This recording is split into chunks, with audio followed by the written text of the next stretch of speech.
creating the life you truly want. Make more money, lose weight, fall in love, land your dream job. Isn't that amazing?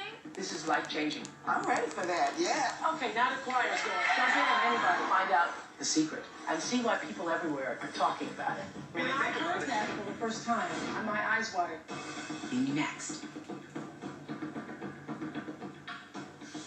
Have you heard about it? This is the secret. In the past few months, talk about this DVD has been spreading around the world. We've heard from people in Europe, in Canada, all the way down under in Australia.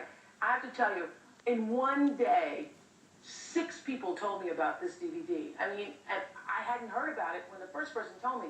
By the time the 6th person told me, I go, okay, I'm going to go home, I'm going to watch it tonight. My guests today believe that once you discover the secret, that you can immediately start. Financially, everything had fallen apart. My father died suddenly. My mother was just completely grief-stricken. She really didn't want to live. I felt so powerless to help her. I wept and wept and wept, and I didn't want my daughter to see me sobbing. I was just in total despair. And she asked me what was wrong, and I said this and this and this, and she just said, oh, it'll be okay.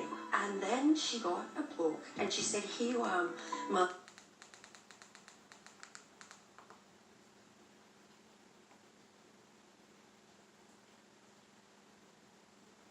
Okay, so what do you mean by that? The law of attraction, I would describe as the most powerful law in the universe. There go the head witch right there. By which we are creating our lives. So whether we realize it or not, the law of attraction is working all of the time. Now, clearly,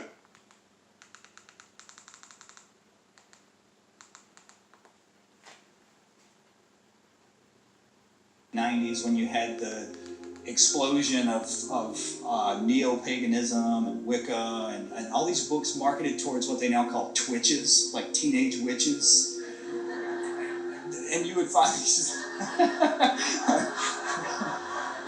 but you would find them, and you started seeing them everywhere, like Barnes and Noble and Borders Books and all this sort of stuff. So that's when I actually started coming in contact with the practices, the rituals. But even those things, and then it happened again in 2000. In the early 2000s, you had another explosion, like an Oprah Winfrey explosion, with things like The Secret and all that sort of stuff. It was kind of in the same vein. All of these things were like really, really watered down ceremonial magic. But what kind of, I don't know, it was like it didn't scratch an itch. All this stuff was focused on manifestation in some way or another. Whether it was, manifesting the career you wanted, or the relationship you wanted, or even a parking spot in a crowded parking lot, whatever the it was all about some sort of materialistic manifestation process. And I thought that's a pretty shallow thing to base like a spiritual practice on.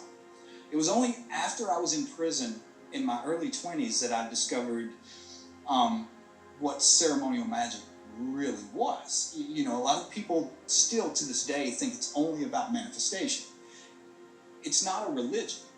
Ceremonial magic, the branch that I practice, was sort of refined by this organization called the Hermetic Order of the Golden Dawn in London in the late 1800s. And their motto was the aim of religion, but the method of science. And what they wanted to do was comb through all the different spiritual traditions in the world, from Gnostic Christianity and esoteric Judaism, Buddhism, Taoism, Hinduism.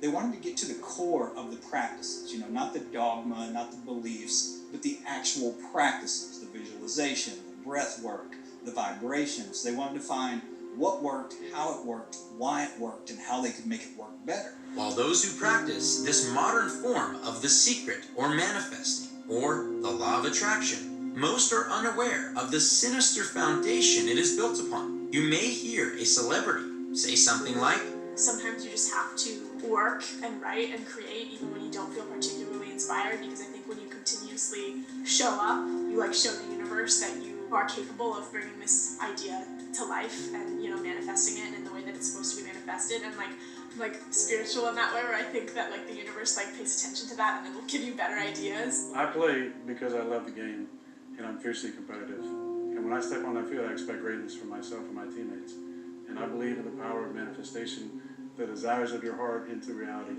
And first you got to believe it. So we first got to believe we can do it and make the run.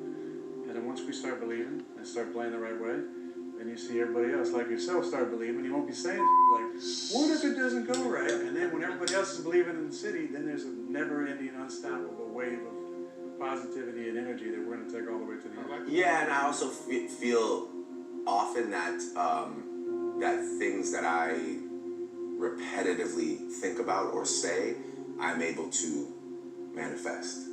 Like, you know, this house, for example, I manifested this. If you see it in your mind, you can hold it in your hand. This is so true. You've got to grab this.